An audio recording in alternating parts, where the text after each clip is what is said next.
ఒక అరుదైన ఘట్టం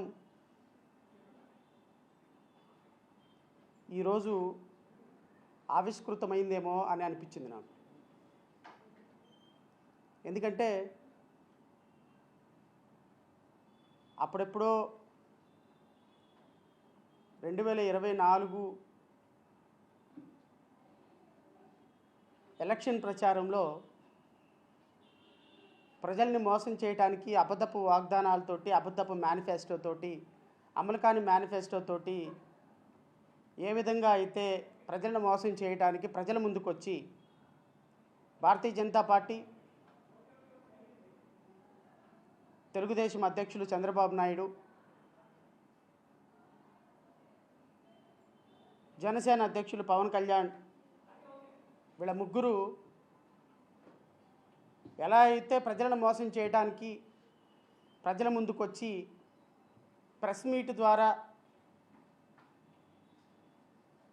ఒక అబద్ధపు మేనిఫెస్టోని ప్రజల ముందు ప్రవేశపెట్టి ఒక సినిమా ఫీట్ చేశారో, అలాంటి మూవీ ఫీటు, అలాంటి అరుదైనటువంటి చరిత్ర, అరుదైనటువంటి దృశ్యం ఈరోజు మళ్ళా ఆంధ్రప్రదేశ్ రాష్ట్రంలో ఆవిష్కృతమైంది అని అయితే నేను భావించాను. ఈరోజు కూటమి నేతలు, ముఖ్యమంత్రి గారు, ఉప ముఖ్యమంత్రి గారు, ఆర్థిక శాఖ మంత్రి, తర్వాత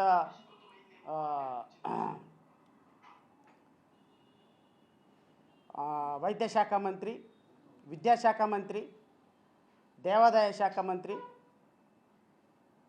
మరి ఈయన ఏ మంత్రో నాకైతే తెలియదు, కానీ భారతీయ జనతా పార్టీ అధ్యక్షులు మాధవ్ కూడా కూర్చున్నారు. ఆయన ఏ మంత్రో నాకు తెలియదు. మరి ఆయనకు కూడా క్యాబినెట్ మంత్రులతో పాటు, ముఖ్యమంత్రులతో పాటు, ఉప ముఖ్యమంత్రితో పాటు కూర్చొని ప్రెస్ మీట్లో భాగస్వామ్యం చేశారు.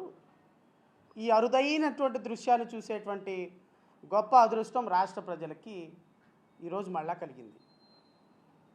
మరలా రాష్ట్ర ప్రజల్ని మోసం చేయడానికి ఈరోజు కూటమి ప్రభుత్వం మరలా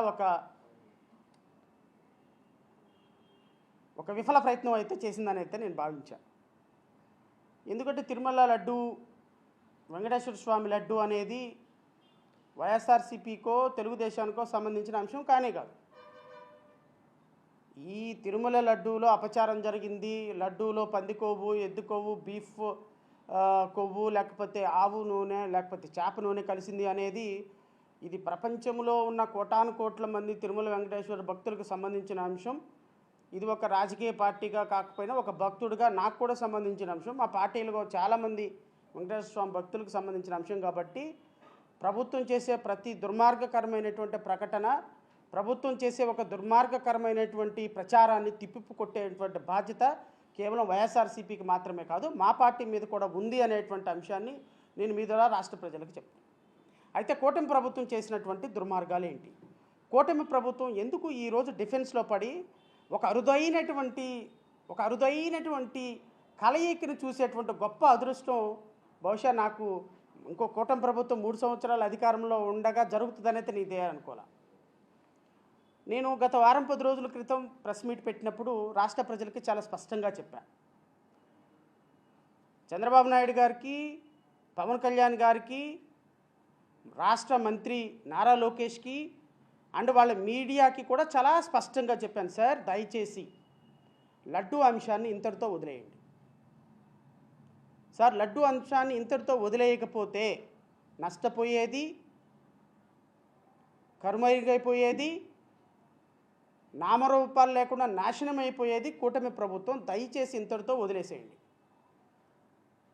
ఒక తప్పు చేశారు, తప్పు మాట మాట్లాడారు, తప్పుడు ప్రచారం చేశారు, కోటాను కోట్ల మంది శ్రీవారి భక్తులకి అన్యాయం చేశారు, వాళ్ళ మనసులు బాధపడే విధంగా చేశారు. అంతటితో ఆగిపోయింది.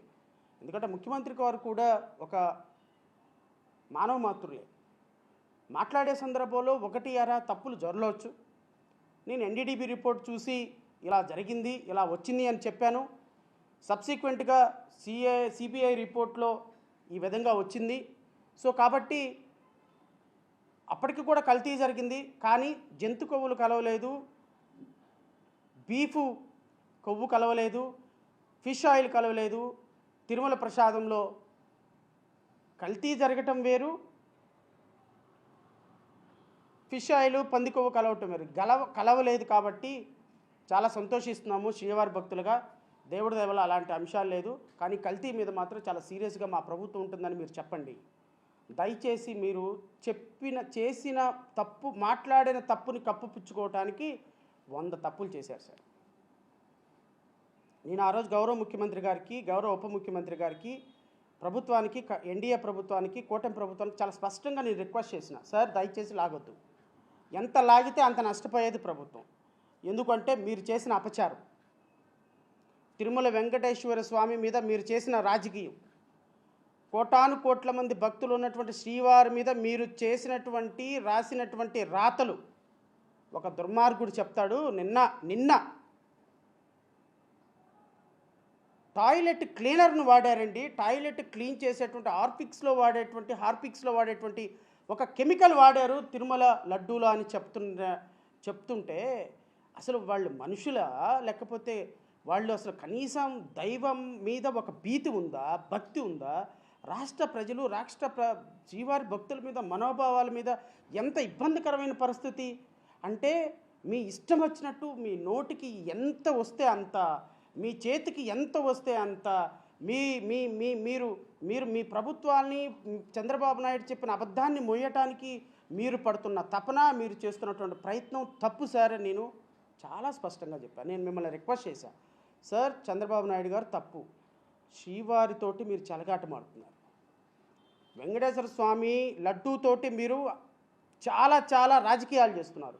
రాజకీయాలు చేయడానికి 100 ఉంటాయి సార్. 100 జగన్మోహన్ రెడ్డినో లేకపోతే ఇంకొకళ్ళనో బదనాం చేయాలి అంటే, వైఎస్ఆర్ కాంగ్రెస్ పార్టీనో లేకపోతే ఇంకొకళ్ళనో జడా శ్రవణ్ కుమార్నో లేకపోతే సిపిఐ సిపిఎంనో రాజకీయ పార్టీలుగా మీ మీద విమర్శలు చేసేవాళ్ళని బదనాం చేయడానికి కొన్ని 100 రాజకీయపరమైనటువంటి అంశాలు ఉన్నాయి. ఆ రాజకీయపరమైన అంశాల్లో మీరు ఏ అంశం మీద అయినా సరే రాజకీయం చేయొచ్చు, తప్పులేదు. ఎందుకంటే 3 సంవత్సరాలు మీ దగ్గర అధికారం ఉంటుంది. మీ అబ్బాయి నా ఇష్టమయ్యా 99 పైసలకు ల్యాండ్ ఇస్తాను, నువ్వెవడు అని అనొచ్చు, ల్యాండ్లు ఇచ్చుకోవచ్చు, మేము స్పష్టంగా నిజాయితీగా నీతిగా పరిపాలన చేస్తున్నామని అనొచ్చు. మీరు చేసేటువంటి దుర్మార్గాలు, మీరు రాసేటువంటి రాతలు ఎన్నైనా చేయొచ్చు. కానీ రాజకీయాలకి వాడకూడని ఒకే ఒక్క అంశం, ఒక సెన్సిటివిటీ ఉన్నటువంటి అంశం, మన తల్లి మీద మనం రాజకీయాలు చేస్తాం సార్. మన ఇంట్లో ఒక తప్పు జరిగింది, మన బిడ్డ ఒక తప్పు చేస్తే దాన్ని రాజకీయం చేస్తామా? ఒక తప్పు జరిగిన దాన్ని కాదు ఇంకో 100 తప్పులు జరిగినాయి అని పబ్లిక్ డొమైన్లో పెడతామా? నేను ఆ రోజే చెప్పాను, సార్ మీరు తిరుమల వెంకటేశ్వర స్వామి మీద మీరు చేస్తున్నటువంటి తప్పుడు ప్రచారాలకి మీ కూటమికి పాపం తగలక మానదు, మీ కూటమి ప్రభుత్వం కనుమరుగైకపోక మానదు. ఇప్పుడు చూడండి, 8 మందో 10 మందో కూర్చున్నారు, ఒక్కళ్ళ ముఖంలో నెత్తురు చుక్క లేదు, ఒక్కళ్ళ ముఖంలో నవ్వు లేదు, ఒక్కళ్ళ ముఖంలో అధికారంలో ఉన్న భరోసా లేదు, ఒక్కళ్ళ ముఖంలో కూడా అరే మేము నిజాయితీగా ఉన్నాము, మేము నీతిగా ఉన్నాము అన్నటువంటి ఒక్కళ్ళ ముఖంలో అయినా సరే ఒక అట్మాస్ఫియర్ కనపడిందా? మొత్తానికి ఆ కూర్చున్న వాళ్ళ మొత్తం ముఖాల్లో చూస్తే నెత్తురు చుక్కలేదు ముఖం మీద. పవన్ కళ్యాణ్ ఏం మాట్లాడుతున్నాడో పవన్ కళ్యాణ్కి అర్థం కావటంలా, స్పష్టత లేదు. He lost his conscious. అరే ఏం మాట్లాడుతున్నాము, ఎలా మాట్లాడుతున్నాము, లడ్డు మీద ఏం మాట్లాడుతున్నాము, మన ఇంతకుముందు స్టాండ్ ఏంటి, ఇప్పుడు స్టాండ్ ఏంటి, ప్రజలకు ఏం చెప్పాము, సిట్ రిపోర్ట్ ఏమొచ్చింది, సిబిఐ రిపోర్ట్ ఏమొచ్చింది, సుప్రీంకోర్టు ఏం చెప్పింది, అరే మనం ఏం ఎలిగేషన్ చేసామనేది పూర్తిగా సహనం కోల్పోయినారు. ఒక్కళ్ళ ముఖంలో నెత్తురు చొక్కలేదు సార్. రాష్ట్ర ప్రజలు గమనించండి, తప్పు మాట్లాడాము, తప్పు చేశాము అని ప్రతి ఒక్కళ్ళలో పశ్చాత్తాపం లోపల నుంచి తన్నుకొస్తుంది.